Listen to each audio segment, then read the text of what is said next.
Order! Order! You are an incorrigible delinquent at times. Behave yourself, man!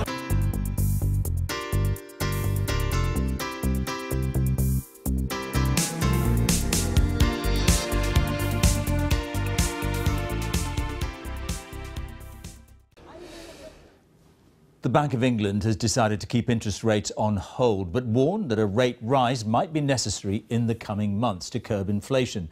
A decision would depend on the state of the economy, but the governor of the bank, Mark Carney, said the possibility of a first rate rise since the financial crisis had definitely increased.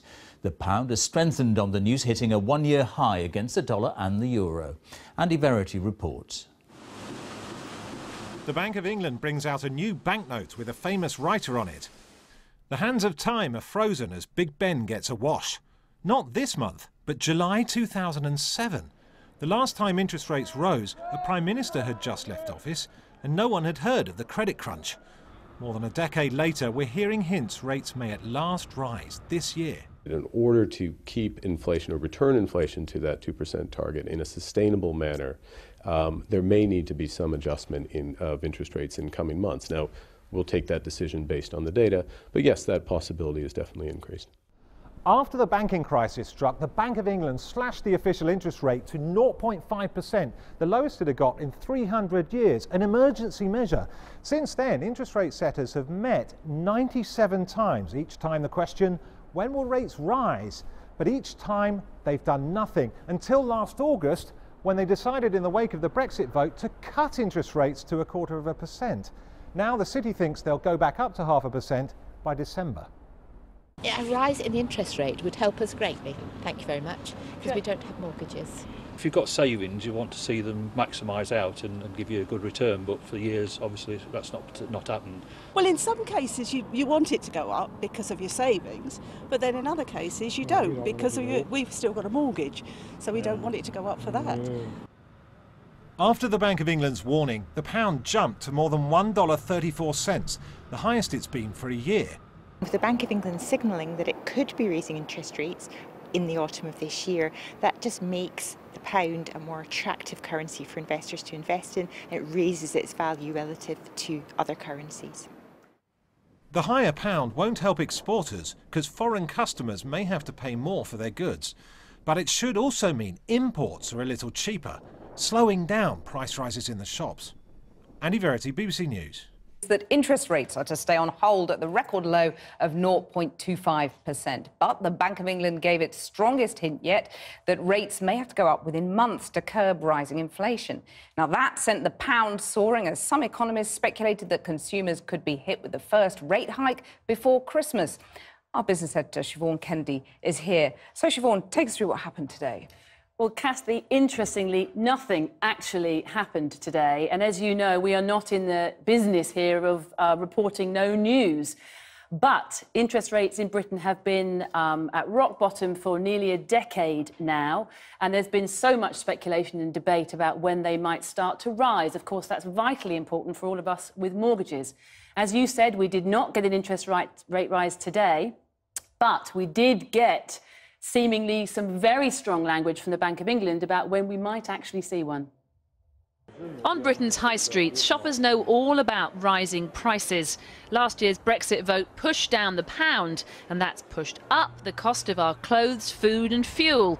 The traditional response to higher inflation from the Bank of England would be to raise interest rates. The only question is when.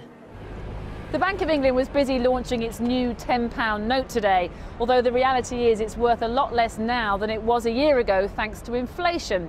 But what the bank didn't do was raise interest rates to try and bring inflation back under control, although they gave the strongest signal possible that interest rates could rise much sooner than people had been expecting.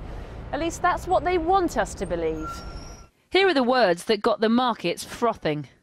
A majority of the bank's rate-setting committee thinks some withdrawal of monetary stimulus is likely to be appropriate over the coming months.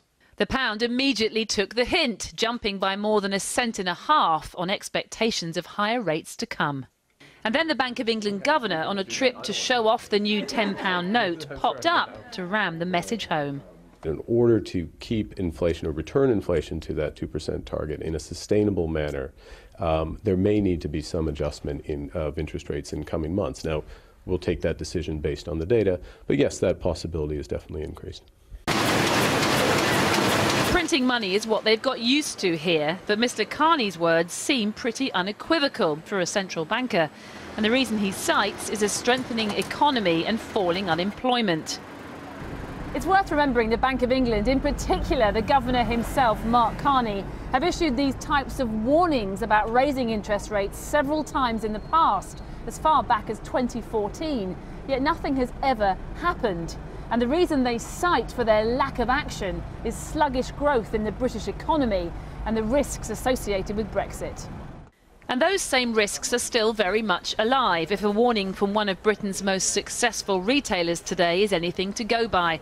John Lewis said its profits fell by more than half, thanks to a weaker pound and weaker demand. A view backed up by recent economic surveys, and one cited in the Bank of England's own footnotes as a reason for changing their mind and not raising rates after all. Just throwing money around, which is what we do at the Bank of England. The message today, though, clear. That largesse may soon be coming to an end. Well, if the bank's talking about raising interest rates, Siobhan, why don't they just go ahead and do it? Good question, Kathy. Two reasons, really. One is that they are understandably wary because the economy is slowing and we have all that uncertainty about Brexit. Secondly, if you think their ultimate goal, the bank's goal, is to strengthen the pound and therefore reduce inflation, one way they can do that is simply to talk tough about raising interest rates, even if they don't follow through and do that. If they look at the reaction to their words today, you saw in my report there sterling jumped 1.5 cents, they might sit back tonight and think, job well done. Siobhan, thanks very much. Job well done.